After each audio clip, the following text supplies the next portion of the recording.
বর্তমান বাংলাদেশের শাসন ব্যবস্থা, রাজনৈতিক রাষ্ট্রীয় ব্যবস্থা কি হবে, পরবর্তীতে কারা ক্ষমতায় আসবে, কারা রাষ্ট্র চালাবে, কিভাবে চালাবে, যদিও চতুর্দিক থেকে ইসলামী রাষ্ট্র ব্যবস্থা একটা জোয়ার উঠেছে, তারপরেও বিভিন্ন বুদ্ধিজীবী নামক কুলাঙ্গাররা আছে, তারা বিভিন্ন রকমের প্রশ্ন ছুড়ে দিচ্ছে। যদি বাংলাদেশে পরবর্তী নির্বাচনে যদি কোনো ইসলামিক দল ক্ষমতায় আসে, তাহলে তো মনে হয় সাথে সাথে সবার গলা কাটা শুরু করে দিবে, সাথে সাথে মনে হয় সব মহিলা করে পিটাইয়ে ঘরে ঢুকাইয়ে দিবে, সাথে সাথে মনে হয় সুদ বিক্রি সব ব্যাংক বন্ধ করে দিবে, সাথে সাথে সব গান বাজনা বন্ধ করে দিবে, মানে আমাদেরকে ঘরের ভিতরে আবদ্ধ করে দিবে, এরকম একটা ধারণা তাদের আছে। কিন্তু না, বর্তমান বাংলাদেশের প্রেক্ষাপট হচ্ছে মদিনার প্রেক্ষাপটের মতো, যার কারণে তো আপনাদের যে গত ফ্যাসিস্ট সরকার, সে কিন্তু বলছিল যখন হেফাজতে ইসলাম ডাক দিয়েছিল যে বাংলাদেশে কোরআন বিরুদ্ধে কোনো আইন পাশ করা যাবে না, তিনি ক্ষমতায় এসেছিলেন কি বলে, যে আওয়ামী লীগ ক্ষমতায় গেলে বাংলাদেশ চলবে মদিনা সনদের আলোকে, দেখবেন বক্তব্যটা আছে, বলছিল না, বহুতবার বলছিল। এই ধোঁকাবাজি করে মানুষের কাছ থেকে সমর্থন নিয়ে দেশ চালাইছে কি দিয়া, মদিনা সনদ দিয়া না ভারত সনদ দিয়া? বলেন, ভয় লাগে? মদিনা সনদ চলছে না ভারত সনদ, দিল্লি সনদ চলছে, মদিনা সনদ চলে না। আর মদিনা সনদ কি? ওই যে বললাম, রাসূল সাল্লাল্লাহু আলাইহি ওয়াসাল্লাম যখন দেখলেন যে আমরা হলাম সংখ্যা লঘিষ্ঠ আর বাকিরা সংখ্যা গরিষ্ঠ, রাসূল সর্বপ্রথম যে কনস্টিটিউশনটা কায়েম করলেন, এটা কোনো একক কোনো ধর্মীয় চাপায়া দেওয়া কনস্টিটিউশন ছিল না, এটা ছিল সর্বধর্মের মিলিত কনস্টিটিউশন। সেখানে সর্বধর্মের লোকের অধিকার রক্ষা হয়েছে। সর্বপ্রথম সংবিধানের প্রথম যে কথাটা লেখা ছিল এই সংবিধানটা আল্লাহর রসুল মুহাম্মদের পক্ষ থেকে লিখিত।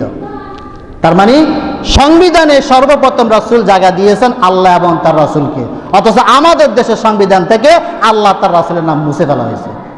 আর আপনি বলেন মদিনা সনদ দিয়ে দেশ চালাবেন? মদিনা সনদের প্রথম শর্ত তো আপনি মানলেন না। তাহলে বাংলাদেশের সংবিধান, বর্তমান যে সংবিধান আছে, এটা কি ইসলামিক সংবিধান? এটা কি মানুষের কল্যাণ সংবিধান হতে পারে? কারণ যিনি সৃষ্টিকর্তা, তার আইন মতো যদি সংবিধান না হয়, কশ্চিন কালেও সারা জীবন চেষ্টা করবেন, কশ্চিন কালেও শান্তি আসবে না, সকলের অধিকার রক্ষা হবে না। এটা হাজার বছর ধরে প্রমাণিত। আমরা বাংলাদেশে দেখি, বিশ্বের দরবারে আপনারা দেখেন, বাংলাদেশে সাম্প্রদায়িক ধর্মীয় সহ অবস্থান, সহপ্রীতি, ভারসাম্য যতটুকু আছে পৃথিবীর কোথাও এটা নাই। পার্শ্ববর্তী দেশ দেখেন না, আরে যারা মসজিদ ভেঙে, বাবরি মসজিদ ভেঙে যারা মন্দির বানায়, তারা আবার সাম্প্রদায়িক সহপ্রীতি শিখায় না? তোর দেশে কতগুলো মসজিদ ভাঙ্গা হয়েছে আর মন্দির করা হয়েছে, বাংলাদেশে ইতিহাস দেখান, একটাও দেখাতে পারবেন না যে একটা মন্দির ভেঙে মসজিদ বানানো হয়েছে। আছে ইতিহাস? কোথাও পাবেন না। আর তুমি আমার সাম্প্রদায়িক সম্প্রীতি শিখাও। ভারতে যতটুকু পরিমাণ মুসলমানের উপর আঘাত করা হয়েছে প্রতিনিয়ত চলছে, বাংলাদেশে দেখান কোথায় মুসলমানরা হিন্দুদের উপর আক্রমণ করেছে। গত কয়েকদিন আগে ঘটনা, নড়াইলের একটা দৃষ্টান্ত, মিডিয়া দিয়ে দেখলে দেখবেন, একেবারে মসজিদের দরবারে মন্দির, একে মসজিদের সাথে একটা মাঠের মধ্যে, আমাদের যেরকম মসজিদ আর সাথে মাঠ, ঠিক এই মসজিদের উল্টা দিকে একটা মাঠ, ওই মাঠের ভিতরে এই যে দুর্গাপুজো যখন চলে, ওদের তো তখন প্রায় 10 দিন ব্যাপী দুর্গাপূজা চলে, এই 10 দিন ব্যাপী তারা পূজা মণ্ডপ স্থাপন করেছে, পূজা চলেছে, মুসলমানরা মুসলমানদের নামাজ পড়ছে, কেউ কারোর সাথে লাগালাগি হয়নি। তারাই সাক্ষাৎকে দিয়েছে দুই দলে, যে যখন মুসলমানদের নামাজের সময়, আজানের সময়, তখন আমরা আমাদের ঢোল পিটানা গান বাজনা বন্ধ রাখি, তারা আমাদেরকে কিছু বলেন, তারা নামাজ হয়ে চলে যায়, তাদের নামাজ শেষ হওয়ার পরে আমরা আমাদের কাজগুলো চালাই, তারা কোনদিন আমাদেরকে বাধা দেয়নি, তারা বলে নাই যে মসজিদের পাশে এখানে ঢোল বাজানো যাবে না। তাহলে সাম্প্রদায়িক যে সহপ্রীতি, এটা বাংলাদেশ আর কোথাও পাবেন আপনি। আর এটাকে পুঁজি করে অস্থিতিশীল প্রতিষ্ঠা করার জন্য এই পতিত সরকার এটাকে পুঁজি করার জন্য চেষ্টা করতেছে। তারপরে যাই হোক, এই দেশের যত অর্থ সম্পদ আছে, ব্যবসায়িক কাজে বিভিন্ন দেশে ব্যবসা বাণিজ্য করা যাবে, কিন্তু দেশের কোনো অর্থ পাচার করে বিদেশে দেওয়া যাবে না। এমনকি যদি মক্কায় মদিনার কোনো লোক, তাদের যদি মক্কায় আত্মীয় স্বজনও থেকে থাকে, তাদের কাছে কোনো সম্পদ এখান থেকে লুট করে এখান থেকে গোপনে ওইখানে পাচার করা যাবে না। রাষ্ট্রের সম্পদ চুরি করে আরেক রাষ্ট্রে নিয়ে জমা করা যাবে না, তাহলে রাষ্ট্র অর্থনৈতিকভাবে কি হবে? পদদলিত হয়ে যাবে, অর্থনৈতিক ভারসাম্য নষ্ট হয়ে যাবে। রাষ্ট্রীয় অর্থের যে নিরাপত্তা তিনি বিধান করেছিলেন, এইটা তিনি করেছিলেন। আর আমাদের দেশে দেখা যায় কি, সম্পদ আমার, ইচ্ছা আমার, সব গিয়ে বেগম পাড়ায় বাড়ি বানায় আর সুইস ব্যাংকে গিয়ে কোটি কোটি টাকা জমায়। আর এখন দেশের মানুষ আলুর কেজি 80 টাকা, তেলের কেজি 200 টাকা, খাইতে পারে না, অভাব। যত সম্পদ বাংলাদেশ থেকে চোরেরা লুটেরা লুট করে নিয়ে গেছে, এই সম্পদ যদি ফিরিয়ে আনা যায়, বাংলাদেশ সোনার না, এটা গোল্ড ডায়মন্ডের দেশ হয়ে যাবে। এত সম্পদ লুট করে নিয়ে গেছে। তাহলে আপনি কি রাষ্ট্র চালাইছেন? রাষ্ট্রের আর্থিক নিরাপত্তা ব্যবস্থা করতে পারেন নাই, সকলকে চোরের সুযোগ দিয়ে দিয়েছেন। আবার দুদক বানান, দুর্নীতি দমন কমিশন। চোরের কাছে চুরি করে, গৃহস্থের দরকার সজাগ থাক, এই আমাদের অবস্থা। তৎকালীন ইহুদিরা, খ্রিস্টানরা, বৌদ্ধরা মেনে নিতে পারছে রাসূলকে রাষ্ট্রনায়ক হিসাবে। আর আজকে আমরা মুসলমানের দেশ হইয়া আমরা বলি যে 98-99 মুসলমানের দেশ, অথচ আমাদের দেশের একটা আইনও আল্লাহ রাসূলের আইনে চলে না। আর যখনই এই কথাগুলো আমরা বলি, তখন অনেকে বলে এই দেশটাকে আবার পাকিস্তান হয়ে যাবে। আরে গাধা, পাকিস্তান কি রাসূলের পূর্ণাঙ্গ আইনে চলে? এমনকি সৌদি আরব কি পুরা কোরআনের আইনে চলে? কোরআনের আইনের বাস্তবায়ন তো তোমরা দেখোই নেই এখনো। পৃথিবীতে কয়টা দেশ আছে পূর্ণাঙ্গ কোরআনের আইনে চলে? যদি জানতে চাও, বাংলাদেশটা যদি ইসলামিক কোন দল ক্ষমতায় আসে, যারা কোরআন এবং হাদিসের ভিত্তিতে রাষ্ট্র চালাতে চায়, এই ধরনের যদি আমরা প্রস্তুতি নেই, এই ধরনের কাউকে যদি আল্লাহ ক্ষমতা দেয়, তাহলে রাষ্ট্র কিভাবে চলবে? এই যে বললাম, মদিনা সনদের আলোকে। যেহেতু বাংলাদেশটা শুধুমাত্র একক ধর্মীয় কোনো রাষ্ট্র নয়, এই রাষ্ট্রটা হচ্ছে দল মত ধর্মমত নির্বিশেষে বিভিন্ন দলের, বিভিন্ন মতের, বিভিন্ন ধর্মীয় লোকের সহ অবস্থান এই দেশে আছে। সুতরাং এই দেশটা চলবে, এই দেশের সংবিধান হবে কোরআনী সংবিধান, যেই কোরআনে ইহুদি, নাসারা, বৌদ্ধ, হিন্দু, খ্রিস্টান, সাদা কালো, বিদেশি, প্রবাসী, অভিবাসী সকলের অধিকার রক্ষা করে কোরআন। সুতরাং সেই কোরআনে যে অধিকার দিয়েছে, সেই অধিকার অনুযায়ী চলবে, কাহারও উপরে জোর জবরদস্তি হস্তক্ষেপ করা হবে না। অথচ আমাদের ধারণা যে এটা ইসলামী রাষ্ট্র হয়ে গেলেই এটা পাকিস্তান হয়ে যাবে, কাশ্মীর হয়ে যাবে, আমাদেরকে জবাই করবে, অমুকরে এ করবে, অমুকরে তাই করবে। بالحق بشيرا ونذيرا وإماما للناس وداعيا إلى الله بإذنه وسراجا وقمرا منيرا أما بعد فقد قال الله سبحانه وتعالى في شأن رسوله أعوذ بالله من الشيطان الرجيم بسم الله الرحمن الرحيم هو الذي أرسل رسوله بالهدى ودين الحق ليظهره على الدين كله ولو كره المشركون وقال تعالى هو الذي أرسل رسوله بالهدى ودين الحق ليظهره على الدين كله وكفى بالله شهيدا محمد رسول الله والذين معه أشداء على الكفار رحماء بينهم تراهم ركعا سجدا يبتغون فضلا من الله ورضوانا سيماهم في وجوههم من أثر السجود ذلك مثلهم في التوراة ومثلهم في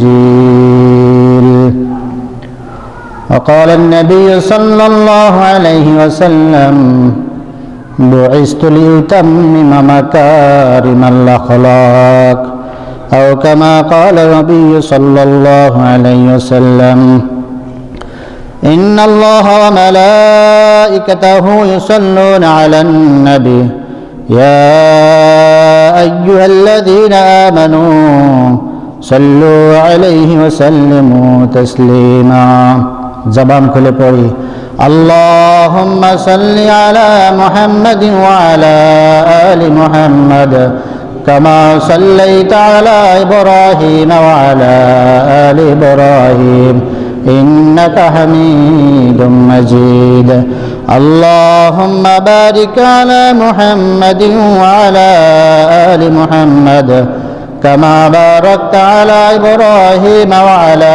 آل إبراهيم إنك حميد مجيد আল্লাহ পাকের দরবারে কালিমাতুশ শুকর আদায় করি, পড়ি আলহামদুলিল্লাহ। প্রিয় মুসল্লিবৃন্দ, আমরা রাসূলের সিরাত সম্পর্কে আলোচনা করছিলাম। আজকে খুব সংক্ষেপ আকারেই সিরাতেরটা শেষ করে দেব, এরপরে বিভিন্ন সময় বিভিন্ন প্রেক্ষাপটে আরও আসবে। তবে আজকে মোটামুটি সিরাতের শেষ পর্যায়ে, যেটা রাসূলের সিরাতের আলোকে ইসলামী রাষ্ট্র ব্যবস্থা তথা মদিনার রাষ্ট্র ব্যবস্থা। প্রথম 13 বছর গিয়েছিল মক্কার জিন্দিগি, সেটা শেষ হয়েছে। এখন মদিনায় রাসূল আগমন করেছেন একজন রাষ্ট্রনায়ক হিসেবে, একজন প্রেসিডেন্ট হিসেবে, এবং এই 10 বছর, বাকি 10 বছর মদিনার জীবনে কাটিয়ে বিশ্বের দরবারে একটা পূর্ণাঙ্গ ইসলামী রাষ্ট্র ব্যবস্থা, শান্তিময় ব্যবস্থা, সর্বদলীয় সর্বধর্মের মিলন মেলায় সাম্প্রদায়িক সহপ্রীতি, এটাকে পৃথিবীর দরবারে একেবারে দৃষ্টান্ত রেখে তারপর তিনি দুনিয়া থেকে বিদায় নেন। এবং এই 10 বছর জিন্দিগির সর্বশেষ বিদায় হজের ভাষণে, মক্কা বিজয়ের পরে বিদায় হজের ভাষণে আল্লাহ ঘোষণা করে দিলেন, আল ইয়াউমা আকমালতু লাকুম দীনাকুম ওয়া আতমামতু আলাইকুম নি'মাতি ওয়া রাদিতু লাকুমুল ইসলাম দীনা। বিশ্বের দরবারে নবুয়তের দরজা বন্ধ, রিসালাতের দরজা বন্ধ, আর কোনো নবী এবং রাসূল আসবে না, ঐশী বাণী আসবে না। আজকে থেকে কিয়ামত পর্যন্ত পৃথিবীতে আর কোনো আদর্শ আসবে না। আল্লাহর পক্ষ থেকে একমাত্র মনোনীত আদর্শ জীবন ব্যবস্থা, রাষ্ট্র ব্যবস্থা, সেটা ধর্মমত নির্বিশেষে সকল মানুষের অধিকার রক্ষায় একটাই সংবিধান থাকবে, সেটা হচ্ছে কোরআনী সংবিধান। এটাই বলছেন যে আল ইয়াউমা আকমালতু লাকুম দীনাকুম, দিনকে আমি পরিপূর্ণ করে দিয়েছি, তোমাদের জীবন ব্যবস্থাকে আমি পরিপূর্ণ করে দিয়েছি। মানে জীবনের যতটা ক্ষেত্র আছে, যতটা দিক আছে, ব্যক্তিগত জীবন থেকে শুরু করে আন্তর্জাতিক জীবন পর্যন্ত, স্ত্রী থেকে শুরু করে দাসী পর্যন্ত সকলের অধিকার রক্ষায় ইসলাম ভারসাম্যপূর্ণ একটা জীবন ব্যবস্থা দিয়ে এটাকে শেষ করে রাসূল পূর্ণাঙ্গ রূপে পৃথিবীর জমিনে বাস্তবায়ন করে প্র্যাকটিক্যালি এটাকে দেখাইয়া, 10 বছরের জিন্দিগি দেখাইয়া তারপর তিনি বিদায় নিলেন। এটার উপরে উম্মতকে রেখে গেলেন কিয়ামত পর্যন্ত। এই জীবন ব্যবস্থার উপরে যতদিন বিশ্ব মানবতা থাকবে, ততদিন পর্যন্ত পৃথিবীতে বিশ্ব মানবতা তাদের অধিকার, তাদের রক্ষণাবেক্ষণ হবে এবং সবাই যার যার অধিকার সমানভাবে পাবে। সাম্প্রদায়িক সম্প্রীতি বজায় থাকবে, কেউ কারো উপরে অন্যায়ভাবে অত্যাচার করতে পারবে না। এই জীবন বিধান উনি রেখে শেষ পর্যন্ত দুনিয়া থেকে বিদায় নিলেন। এই মদিনার জিন্দিগিতে রাসূল আগমন করেছেন সাধারণ একজন দাঈ ইলাল্লাহ হিসাবে নয়। মদিনার জিন্দিগিতে রাসূলের আগমনটা কোনো সাধারণ একজন নবী বা শুধুমাত্র কালেমার দাওয়াত, শুধুমাত্র নামাজ রোজার দাওয়াত, এই বিষয়ে তিনি আগমন করেন নাই। কারণ হুদায়বিয়ার সন্ধি আমরা জানি, তাই না? হুদায়বিয়ার সন্ধি, রাসূল যখন হিজরত করার আগেই মদিনার বনি আউস এবং খাজরাজ, 2টা গোত্র ছিল, বড় গোত্র মদিনার, তাদের মধ্যে সারা বছর যুদ্ধ বিগ্রহ লিপ্ত থাকতো। তারা কেউ কারো অধিকার রক্ষা করতো না। এরা সর্বশেষ একজন নেতা চাইছিল, একজন বিচারক চাইছিল, এমন একজন নেতা যিনি তাদের এই মধ্যকার বিবাদকে মিটিয়ে দিবেন। তারা মক্কায় যখন রাসূলের কথা শুনতে পাইল, রাসূলের সাথে তাদের নেতৃস্থানীয় কয়েকজন লোক দেখা করার পরে, রাসূলের কথাবার্তা শোনার পরে, তখন তাদের নেতারা বুঝলো যে আমাদের মধ্যকার যে বিদ্যমান বিবাদ, এটাকে মিটানোর জন্য এই নেতাই পারবে, আর কেউ পারবে না। তখন তারা সেখানে রাসূলের দরবারে একটা শপথ গ্রহণ করেছিল। ওই শপথের মাধ্যমে তারা রাসূলকে নিশ্চয়তা দিয়েছে, আপনি আমাদের দেশে, আমাদের মদিনায়, তখন তার মদিনার নাম ছিল ইয়াসরিব, মদিনার পূর্ণ নাম ছিল ইয়াসরিব, ইয়াসরিবে আগমন করবেন কি হিসেবে? একজন বিচারক হিসাবে, প্রশাসক হিসাবে, নেতা হিসাবে, কি আমাদের মধ্যকার বিবাদকে মিটানোর জন্য, অর্থাৎ একজন ন্যায় বিচারক হিসেবে আপনি আগমন করবেন।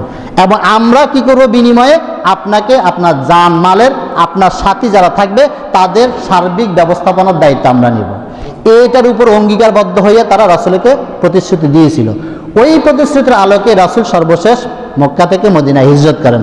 তাহলে হিজরতের যে প্রেক্ষাপট ছিল সেটা ছিল রাসূল মদিনায় যাবেন সাধারণ কোনো দাঈ ইলাল্লাহ হিসেবে নয়, একজন প্রশাসক, একজন রাষ্ট্রপ্রধান হিসেবে তিনি যাবেন। সেই অনুযায়ী গেলেন।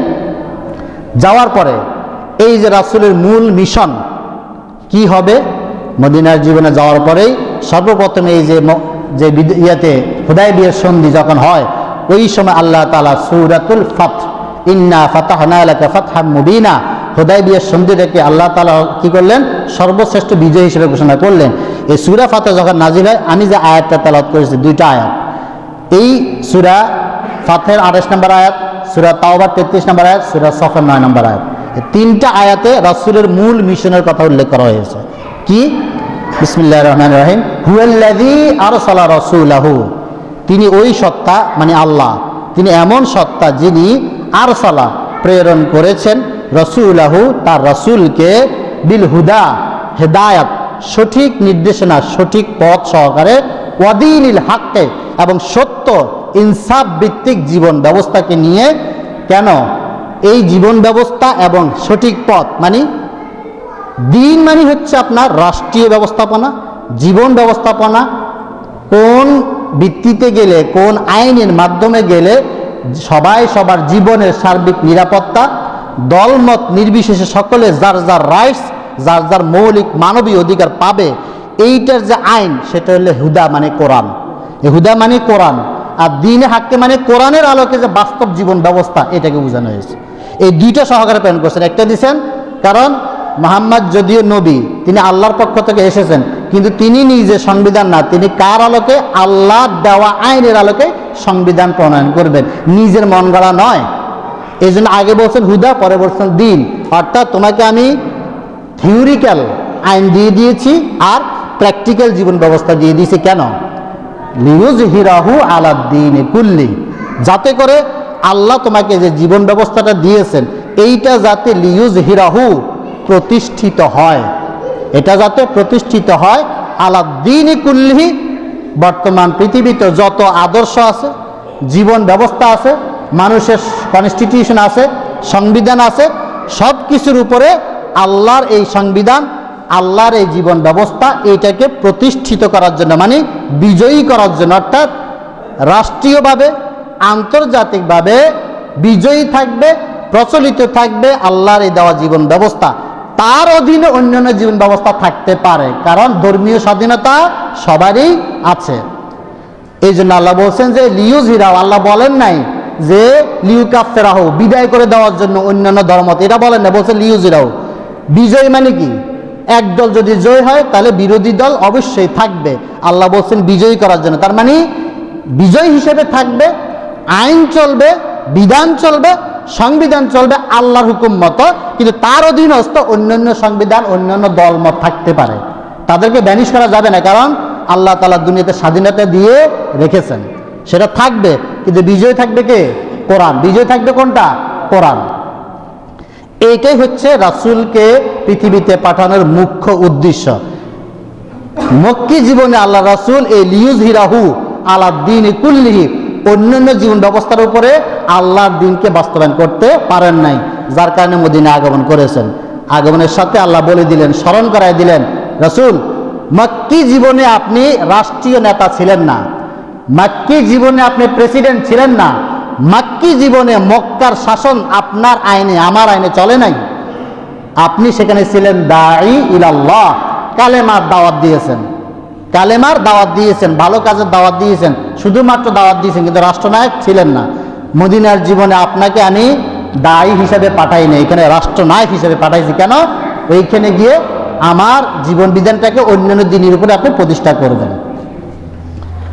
ওয়ালাউ কারিহাল মুশরিকুন, যদিও মুশরিক কাফের যারা আছে তারা যদিও অপছন্দ করে, তারা যতই অপছন্দ করুক, মানুষ যত এটাকে বিভিন্ন রকমের ব্যাখ্যা দেখ, মানুষ ঘৃণা করুক, একে বিভিন্ন রকমের সন্ত্রাসী আখ্যা দেখ, যতই কথা বলুক না কেন, সকলের কথা, মত, নিন্দা সব কিছুকে উপেক্ষা করে আপনার মেন দায়িত্ব সকল জীবন বিধানের উপরে, সকল রাষ্ট্র ব্যবস্থার উপরে আমার রাষ্ট্র ব্যবস্থাটাকে বিজয়ী করতে হবে। কারণ দুনিয়ার মালিক আল্লাহ, যিনি মালিক তার হুকুমতেই চলবে। ইনিল হুকমু ইল্লা লিল্লাহ, জমিন যার আইন চলবে তার, জমিন যার হুকুম চলবে তার। আপনি ঘরের অভিভাবক হইয়া যদি আপনার ঘরে আপনার কথার ব্যতিরেকে কেউ চলতে না পারে, আপনি সাধারণত 2-4 জন মানুষের মালিক হইয়া 2-4টা সন্তানের স্ত্রীর মালিক হইয়া সেইখানে আপনার হুকুমত আপনি চালাইতে চান, তাহলে এই ইহ জগৎ পরজগৎ যিনি মালিক সেইখানে তো তার হুকুমে চলা উচিত। এটাই তো আইন বলে, নিয়ম বলে।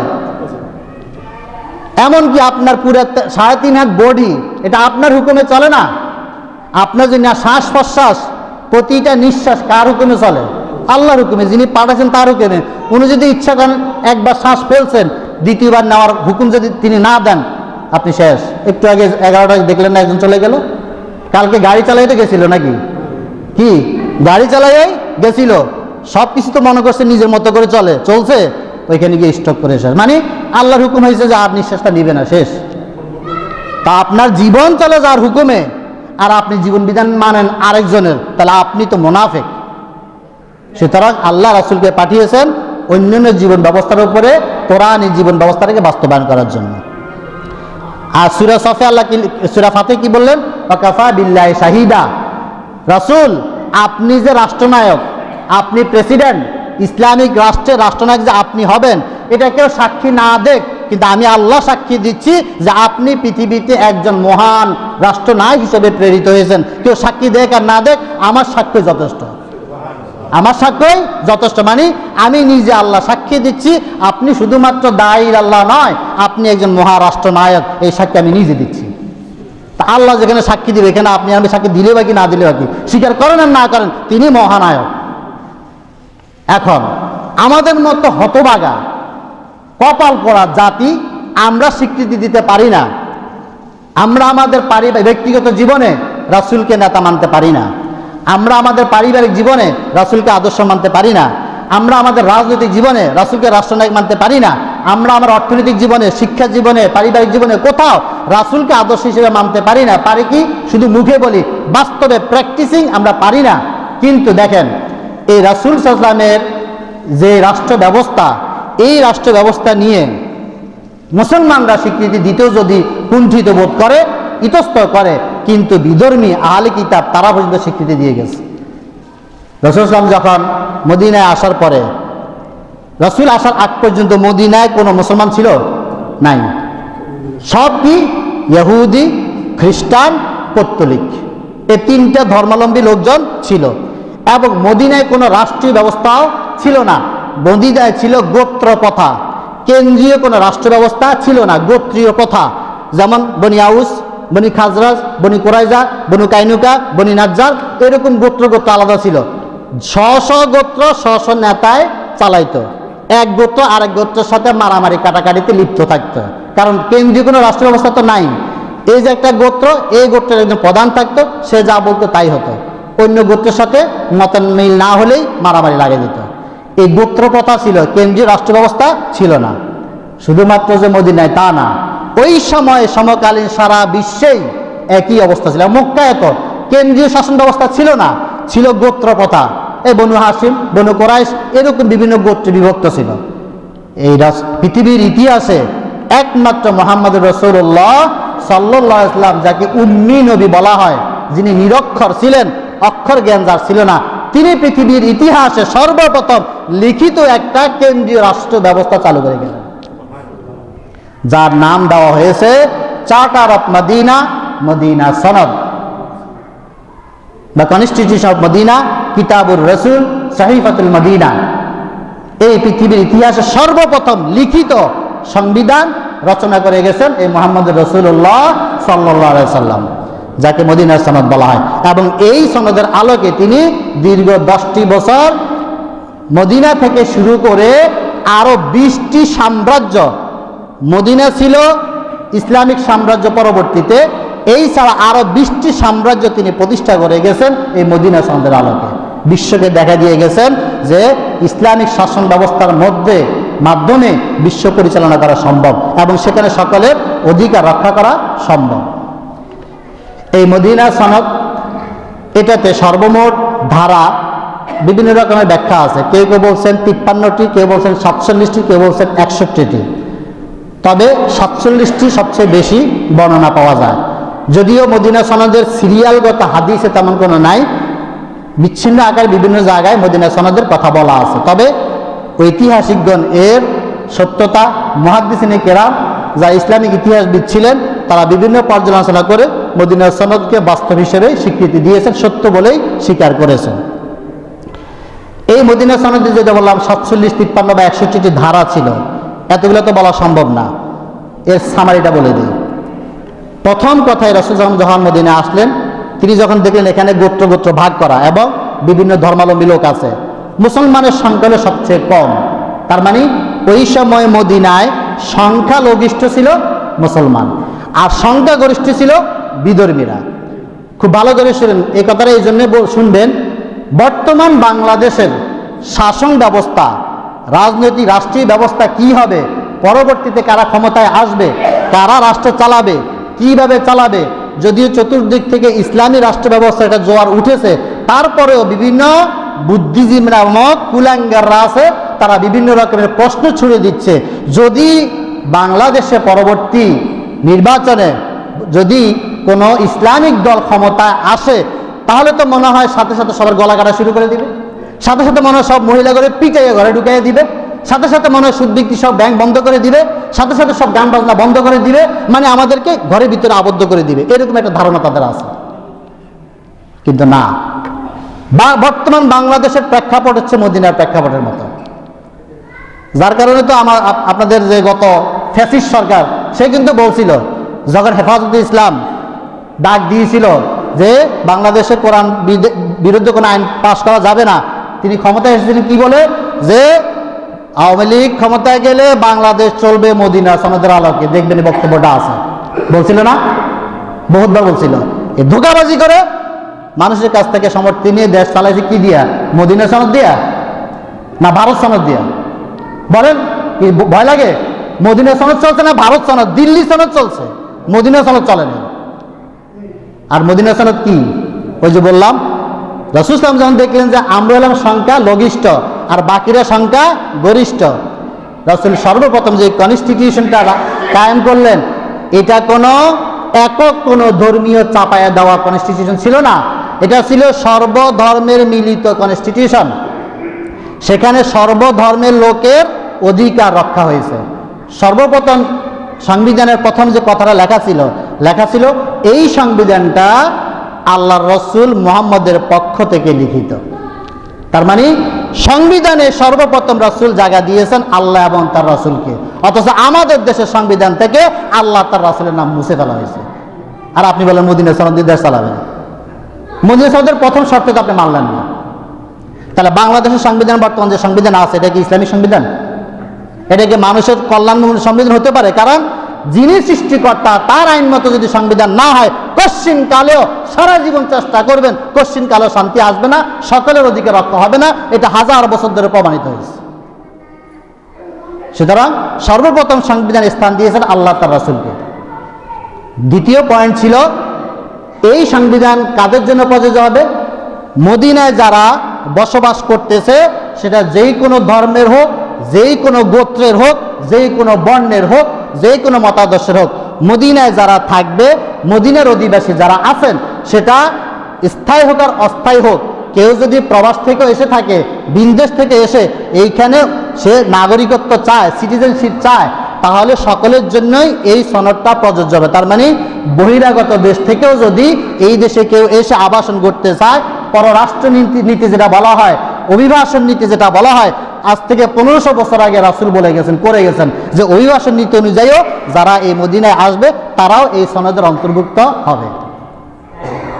তৃতীয় নম্বর কথা, সেটা হচ্ছে এই রাষ্ট্রে যারা এই সনদের আলোকে যারা সিটিজেনশিপ পাবে, মদিনার নাগরিকত্ব পাবে, ধর্মমত নির্বিশেষে সকলে নাগরিক হিসেবে গণ্য হবে এবং সকলেই নাগরিক অধিকার ভোগ করবে, কেউ কারো অধিকার ক্ষুণ্ণ করতে পারবে না, সে যে ধর্মেরই হোক।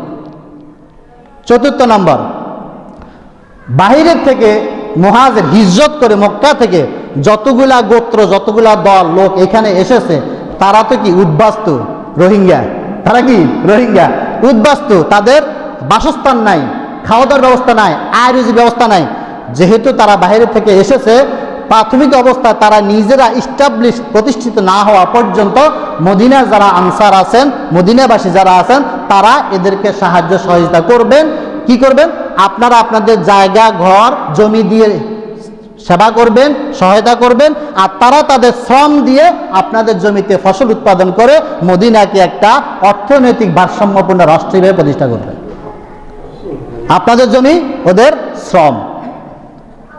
তারপরে কি করছেন? এরপরে করছেন এই সার্বভৌমত্ব, যেটাকে বলা হয় স্বাধীন দেশ, স্বাধীনতা আমরা বলি। এই যে মদিনার যে এত বর্গ মাইল, এই বর্গ মাইলের যে সীমানা, মদিনার যে সীমানাটা আছে, এই সীমানাটাকে, ভৌগোলিক সীমানাটাকে রক্ষা করার জন্য দল, মত, জাতি, গোত্র, ধর্ম নির্বিশেষে সকলে একমত থাকবে। বাইরের কোনো শত্রু যদি আমাদের মদিনাকে ছিনাই নিতে যায়, আমাদের রাষ্ট্র দখল করতে চায়, তখন সকলে এককভাবে এটাকে প্রতিহত করবে, অর্থাৎ প্রতিরক্ষা ব্যবস্থা গড়ে তুললেন। যদি কেউ এই সনদকে, শর্তকে ভঙ্গ করে বহিরাগত শত্রুদেরকে যদি কেউ সাহায্য করে, আমাদের দেশের বিরুদ্ধে, অর্থাৎ রাষ্ট্রদ্রোহী, রাষ্ট্রের বিরুদ্ধে গিয়ে এই দেশের ভৌগোলিক সীমানা রক্ষা না করে যদি কারোর সাথে গোপন চুক্তি করে, আপাত করে, সন্ধি করে, দুর্বিসন্ধি করে, তাহলে সে রাষ্ট্রদ্রোহী হিসেবে শনাক্ত হবে, তার বিরুদ্ধে রাষ্ট্রদ্রোহিতার মামলা আনা হবে। তারপরে এই দেশের যত অর্থ সম্পদ আছে, ব্যবসায়িক কাজে বিভিন্ন দেশে ব্যবসা বাণিজ্য করা যাবে, কিন্তু দেশের কোনো অর্থ পাচার করে বিদেশে দেওয়া যাবে না। এমনকি যদি মক্কায়, মদিনার কোনো লোক, তাদের যদি মক্কায় আত্মীয় স্বজনও থেকে থাকে, তাদের কাছে কোনো সম্পদ এখান থেকে লুট করে, এখান থেকে গোপনে ওইখানে পাচার করা যাবে না। রাষ্ট্রের সম্পদ চুরি করে আরেক রাষ্ট্রে নিয়ে জমা করা যাবে না, তাহলে রাষ্ট্র অর্থনৈতিকভাবে কি হবে? পদদলিত হয়ে যাবে, অর্থনৈতিক ভারসাম্য নষ্ট হয়ে যাবে। রাষ্ট্রীয় অর্থের যে নিরাপত্তা তিনি বিধান করেছিলেন, এইটা তিনি করেছিলেন। আর আমাদের দেশে দেখা যায় কি, সম্পদ আমার, ইচ্ছা আমার, সব গিয়ে বেগম পাড়ায় বাড়ি বানায়, আর সুইস ব্যাংকে গিয়ে কোটি কোটি টাকা জমায়। আর এখন দেশের মানুষ আলুর কেজি 80 টাকা, তেলের কেজি 200 টাকা, খাইতে পারে না, অভাব। যত সম্পদ বাংলাদেশ থেকে চোরেরা, লুটেরা লুট করে নিয়ে গেছে, এই সম্পদ যদি ফিরিয়ে আনা যায়, বাংলাদেশ সোনার না, এটা গোল্ড, ডায়মন্ডের দেশ হয়ে যাবে। এত সম্পদ লুট করে নিয়ে গেছে। তাহলে আপনি কি রাষ্ট্র চালাইছেন? রাষ্ট্রের আর্থিক নিরাপত্তা ব্যবস্থা করতে পারেন নাই, সকলকে চোরের সুযোগ দিয়ে দিয়েছেন। আবার দুদক বানান, দুর্নীতি দমন কমিশন, চোরের কাছে চুরি করে, গৃহস্থের কাছে সজাগ থাক, এই আমাদের অবস্থা। এরপরে রাসূল সামরিক নীতি প্রণয়ন করেছেন। কি সামরিক নীতি? এই মদিনায় যারা আছেন, তারা নিজেদের মধ্যে আর কোনো মারামারি করতে পারবেন না। পূর্বের যত শত্রুতা ছিল সব আজকে ভ্যানিশ করে দেওয়া হলো। এই সামরিক নীতি পালন করে যে আর কোনো অভ্যন্তরীণ কোন্দল করা যাবে না। বহিরের শত্রু দ্বারা যদি আগের শত্রুতার কারণে যদি কোনো ইহুদিদের উপরে আক্রমণ করে, তাহলে মুসলমানরাও এই আক্রমণ প্রতিহত করবে। যদি কোনো খ্রিস্টান নাসারাদের উপরে ভিন্ন দেশে কোনো নাসারারা আক্রমণ করে, ইহুদি মুসলমান সবাই মিলে তা প্রতিহত করবে। সামরিক নীতি প্রণয়ন করে তিনি সামরিক নিরাপত্তা নিশ্চিত করেছেন। এরপরে তিনি করলেন শিক্ষানীতি। কি করলেন? সবার ধর্মীয় স্বাধীনতা বজায় থাকবে, যার যার ধর্ম অনুযায়ী সে তার ধর্মাবলম্বীদেরকে শিক্ষার ব্যবস্থা করবে। পৌত্তলিকদের যত মন্দির আছে, খ্রিস্টানদের যত গির্জা আছে, ইহুদিদের যত প্যাগোডা আছে, সবাই যার যার ধর্মীয় উপাসনালয় বজায় থাকবে। কেউ কারো ধর্মীয় উপাসনালয় ভাঙতে পারবে না, আঘাত করতে পারবে না। ধর্মীয় গুরু যারা আছে তাদেরকে আঘাত করা যাবে না। তারা তাদের ধর্মমত প্রচার করবে, স্বাধীনতা আছে। আমরা ইসলামের ধর্মমত প্রচার করবো, কেউ বাধা দিতে পারবে না। সবার ধর্মীয় স্বাধীনতা বজায় থাকবে, শিক্ষা ব্যবস্থা বজায় থাকবে। যার যা শিক্ষা সে দান করবে, কেউ কাউকে বাধা দিতে পারবে না। এই যে কয়েকটা নীতি বললাম খুব সংক্ষেপে, এই 47টা নীতি অবলম্বন করে সর্বদলীয় সকল গোত্রের সকল ধর্মের নেতারা স্বাক্ষর করে এই সনদকে মেনে নিলেন। এবং সর্বশেষ রাসূল বললেন যে এই যে কথাগুলো বললাম, সর্বশেষ একটা দেশের প্রশাসনিক কাঠামো নির্ভর করে চলে 3টা বিষয়ের উপরে। কি? একটা হচ্ছে আইন বিভাগ, একটা হচ্ছে নির্বাহী বিভাগ, একটা হচ্ছে বিচার বিভাগ। এই 3টা মৌলিক বিভাগ দ্বারা একটা রাষ্ট্র পরিচালিত হয়। রাসূল বললেন যেহেতু তোমরা আমাকে রাষ্ট্রনায়ক হিসেবেই তোমরা আমাকে আহ্বান জানিয়েছ, আমি এসেছি রাষ্ট্রনায়ক হিসেবে, সুতরাং এই 3 বিভাগ আমার আওতাধীন থাকবে। অর্থাৎ বিচারের ক্ষেত্রে, আইন প্রণয়নের ক্ষেত্রে, নির্বাহী ক্ষেত্রে রাসূলের আদেশটাই চূড়ান্ত আদেশ বলে গণ্য হবে। এই আদেশটা, এবং কারো মধ্যে যদি কোনো বিচার প্রয়োজন হয়, যদি নিজেরা সমাধান করতে না পারে, চূড়ান্ত সিদ্ধান্ত মুহাম্মদ যেটা দিবে এটাই সবাইকে মানতে বাধ্য থাকবে। এই আইনের একমত হয়ে ইহুদি, খ্রিস্টান, হিন্দু, বৌদ্ধ সকলে মেনে নিয়ে এই সনদে স্বাক্ষর করেছিল। মানে রাসূল যদিও ইসলামের নবী, ইহুদি, খ্রিস্টান, বৌদ্ধরা, পত্তলিকরা রাসূলকে রাসূল মানে না, মুহাম্মদকে রাসূল হিসেবে মানে না, কিন্তু রাষ্ট্রনায়ক হিসেবে ঠিকই তারা মেনে নিয়েছিল। এর মাধ্যমে পৃথিবীর ইতিহাসে সর্বপ্রথম ইসলামী প্রজাতন্ত্র, রাষ্ট্রতন্ত্র গঠন হয়। তৎকালীন ইহুদিরা, খ্রিস্টানরা, বৌদ্ধরা মেনে নিতে পারছে রাসূলকে রাষ্ট্রনায়ক হিসেবে। আর আজকে আমরা মুসলমানের দেশ হইয়া আমরা বলি যে 98-99 মুসলমানের দেশ, অথচ আমাদের দেশের একটা আইনও আল্লাহ রাসূলের আইনে চলে না। আর যখনই এই কথাগুলো আমরা বলি, তখন অনেকে বলে এই দেশটাকে আবার পাকিস্তান হয়ে যাবে। আরে গাধা, পাকিস্তান কি রাসূলের পূর্ণাঙ্গ আইনে চলে? এমনকি সৌদি আরব কি পুরা কোরআনের আইনে চলে? কোরআনের আইনের বাস্তবায়ন তোমরা দেখোই নেই এখনো। পৃথিবীতে কয়টা দেশ আছে পূর্ণাঙ্গ কোরআনের আইনে চলে? যদি জানতে চাও, বাংলাদেশটা যদি ইসলামিক কোনো দল ক্ষমতায় আসে, যারা কোরআন এবং হাদিসের ভিত্তিতে রাষ্ট্র চালাতে চায়, এই ধরনের যদি আমরা প্রস্তুতি নেই, এই ধরনের কাউকে যদি আল্লাহ ক্ষমতায় দেয়, তাহলে রাষ্ট্র কিভাবে চলবে? এই যে বললাম, মদিনা সনদের আলোকে।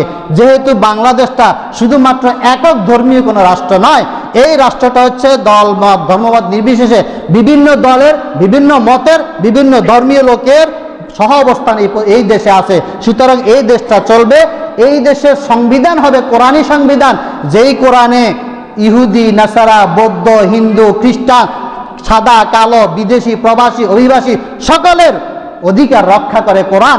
সুতরাং সেই কোরআনে যে অধিকার দিয়েছে সেই অধিকার অনুযায়ী চলবে, কাহারও উপরে জোর জবরদস্তি হস্তক্ষেপ করা হবে না। অথচ আমাদের ধারণা যে এটা ইসলামী রাষ্ট্র হয়ে গেলেই এটা পাকিস্তান হয়ে যাবে, কাশ্মীর হয়ে যাবে, আমাদেরকে জবাই করবে, অমুকরে করবে, অমুকরে তাই করবে। আপনারা জানেন, প্রসঙ্গত কথাটা বলছি, এরকম একটা প্রশ্ন বাংলাদেশ জামাত ইসলামী আমির ডাক্তার শফিউর রহমানকে প্রশ্ন করা হয়েছিল বিভিন্ন সাংবাদিকরা, যে এখন যেভাবে দেখা যাচ্ছে, আমরা তো মনে করি যদি বাংলাদেশ জামাত ইসলাম কখনো ক্ষমতা আসে, তাহলে আপনারা কিভাবে রাষ্ট্র চালাবেন? আপনাদের কি সেই লোকবল? মানে মানুষের ধারণা, জামাত ইসলাম উদাহরণস্বরূপ বলি, জামাত ইসলাম বা ধরেন চরমনায় শাসনতন্ত্র বা খেলাফত মজলিস বা হেফাজত, ইসলামী যে দলগুলো আছে, তারা যদি ক্ষমতায় আসে, তাহলে বর্তমান যারা বাংলাদেশটাকে চালায়, এই সবগুলোর মনে হয় বহিষ্কার করে সব জায়গায় মনে হয় নতুন পিসাব নিয়োগ দিয়া রাষ্ট্র চালাবেন। ন, শফিকুর রহমান বলেছিলেন যে এইরকম যদি হয়, তাহলে আমরা তো এরকম না যে আসার সাথে সাথে সব জায়গায় সব লোক বহিষ্কার করে নতুন লোক দিয়ে চালাবে। নো, দেশ তারাই চালাবে যারা এখন চালাচ্ছে, জাস্ট সিস্টেমের পরিবর্তনটা ঘটবে। শুধুমাত্র সিস্টেমের পরিবর্তন ঘটবে, নিয়মের পরিবর্তন ঘটবে, নীতির পরিবর্তন ঘটবে, নেতার পরিবর্তন হবে না। সচিব সচিবের কাজ করবেই, জাস্ট তার নিয়মটা চেঞ্জ হয়ে যাবে। সংবিধান থেকে যে আইনটা আসবে, ওই আইনের আলোকে সে তার সচিবালয় চালাবে। শিক্ষা সচিবালয়, শিক্ষা মন্ত্রক তার মন্ত্রণালয় চালাবে। আসাম যে শিক্ষামন্ত্রী চেঞ্জ, অর্থমন্ত্রী চেঞ্জ, সব চেঞ্জ না। হ্যাঁ, চেঞ্জ করা হবে যারা ওই কনস্টিটিউশনের আকারে ওই কনস্টিটিউশন মানতে পারবে না, যে বলে যে না আমি কনস্টিটিউশন মানবো না, এই আইনে আমি চলতে পারবো না, সে বাদ হবে। কিন্তু যে বলবে হ্যাঁ আমি আইন মানি চালাবো, সে কাজ করবে। ভিন্ন কোনো এখান থেকে আকাশ থেকে ফেরেশতা এসে চালাবে না। এটাই হচ্ছে ইসলামিক রাষ্ট্র ব্যবস্থা। ইসলামিক রাষ্ট্র ব্যবস্থা মানেই সব শুধু মুসলমানদের খাবে আর সবগুলো জেলে চলে যাবে না। ইসলামিক রাষ্ট্র ব্যবস্থা মানেই হচ্ছে এইখানে সকল ধর্মমত সবাই যার যার অধিকার রক্ষা করবে, যেটা সূরা ইয়েতেই আল্লাহ তাআলা কাফিরিনে বলে দিয়েছেন লাকুম দীনুকুম ওয়ালিয়া দীন। এখানে যে বলছে যে জীবন ব্যবস্থা বিজয়ী, মানে কি? বিজয়ী থাকবে, চলবে ইসলামিক রাষ্ট্র ব্যবস্থা অনুযায়ী, কিন্তু অধিকার রক্ষা হবে সবার। আমরা বাংলাদেশে দেখি, বিশ্বের দরবারে আপনারা দেখেন, বাংলাদেশে সাম্প্রদায়িক ধর্মীয় সহ অবস্থান, সহপ্রীতি, ভারসাম্য যতটুকু আছে পৃথিবীর কোথাও এটা নাই। পার্শ্ববর্তী দেশ দেখেন না, আরে যারা মসজিদ ভেঙ্গে, বাবরি মসজিদ ভেঙ্গে যারা মন্দির বানায়, তারা আরো সাম্প্রদায়িক সহপ্রীতি শিখায় না? তোর দেশে কতগুলো মসজিদ ভাঙ্গা হয়েছে আর মন্দির করা হয়েছে, বাংলাদেশের ইতিহাস দেখান, একটাও দেখাতে পারবেন না যে একটা মন্দির ভেঙে মসজিদ বানানো হয়েছে। আছে ইতিহাস? কোথাও পাবেন না। আর তুমি আমার সাম্প্রদায়িক সম্প্রীতি শিখাও। ভারতে যতটুকু পরিমাণ মুসলমানের উপর আঘাত করা হয়েছে প্রতিনিয়ত চলছে, বাংলাদেশে দেখান কোথায় মুসলমানরা হিন্দুদের উপর আক্রমণ করেছে। গত কয়েকদিন আগে ঘটনা, নড়াইলের একটা দৃষ্টান্ত, মিডিয়া দিয়ে দেখলে দেখবেন, একেবারে মসজিদের দরবারে মন্দির, একে মসজিদের সাথে একটা মাঠের মধ্যে, আমাদের যেরকম মসজিদ আর সাথে মাঠ, ঠিক এই মসজিদের উল্টা দিকে একটা মাঠ, ওই মাঠের ভিতরে এই যে দুর্গাপুজো যখন চলে, ওদের তো তখন প্রায় 10 দিন ব্যাপী দুর্গাপূজা চলে, এই 10 দিন ব্যাপী তারা পূজা মণ্ডপ স্থাপন করেছে, পূজা চলেছে, মুসলমানরা মুসলমানদের নামাজ পড়ছে, কেউ কারোর সাথে লাগালাগি হয়নি। তারাই সাক্ষাৎকে দিয়েছে দুই দলে, যে যখন মুসলমানদের নামাজের সময়, আজানের সময়, তখন আমরা আমাদের ঢোল পিটানা গান বাজনা বন্ধ রাখি, তারা আমাদেরকে কিছু বলেন, তারা নামাজ হয়ে চলে যায়, তাদের নামাজ শেষ হওয়ার পরে আমরা আমাদের কাজগুলো চালাই। তারা কোনদিন আমাদেরকে বাধা দেয়নি, তারা বলে নাই যে মসজিদের পাশে এখানে ঢোল বাজানো যাবে না। তাহলে সাম্প্রদায়িক যে সহপ্রীতি, এটা বাংলাদেশ আর কোথাও পাবেন আপনি। আর এটাকে পুঁজি করে অস্থিতিশীল প্রতিষ্ঠা করার জন্য এই পতিত সরকার এটাকে পুঁজি করার জন্য চেষ্টা করতেছে। যাই হোক, আজকে যেটুকু বললাম যে মদিনা সনদ অনেক বিশাল, সংক্ষেপে বললাম, এই ইসলামী রাষ্ট্রের রূপরেখা আল্লাহ রাসূল মদিনার জীবনে দিয়ে গিয়েছিলেন। সর্বশেষ বলবো দুইজন ঐতিহাসিকের কথা। একটা হচ্ছে উইলিয়াম মুর। যতটুকু বললাম মদিনা সনদ বিষয়ে, এইটুক সঙ্গে জেনে আপনারা স্পষ্ট ক্লিয়ার হবেন যে ইসলামী রাষ্ট্র ব্যবস্থা কাকে বলে। মদিনা সনদটা পড়েন, রাসূলের জিন্দি পড়ে, যে রাসূলের সিরাতের আলোকে মদিনা সনদ বা ইসলামী রাষ্ট্র ব্যবস্থা, তাহলে বুঝতে পারবেন বাংলাদেশে যদি আগামীর বাংলাদেশ যদি ইসলামের বাংলাদেশ হয়, আগামীর বাংলাদেশ যদি কোরআনের বাংলাদেশ হয়, বাংলাদেশটা কিভাবে চলবে, কার অধিকার কিভাবে রক্ষা হবে, এটা আপনার জানা থাকা ক্লিয়ার হওয়া উচিত। তাহলে যারা ভিন্ন মত অবলম্বন করে, যারা ভিন্ন মতামত দেয়, তাদেরকে আপনারা বুঝতে পারবেন। আল্লাহ তাআলা আমাদেরকে যে স্বপ্ন আমরা দেখছি যে আগামীর বাংলাদেশ কোরআনের বাংলাদেশ হবে, আগামীর বাংলাদেশ ইসলামের বাংলাদেশ হবে, আল্লাহ তাআলা কবুল করুক আমাদের সকলকে। আমরা যেন ইসলামিক বাংলাদেশ, কোরআনের বাংলাদেশ যেন গড়ার জন্য কাজ করতে পারি, আল্লাহ তাআলা আমাদের সকলকে সেই তৌফিক এনায়েত করে। সকলে বলি আমিন। সুবহানাকা আল্লাহুম্মা বিহামদিকা।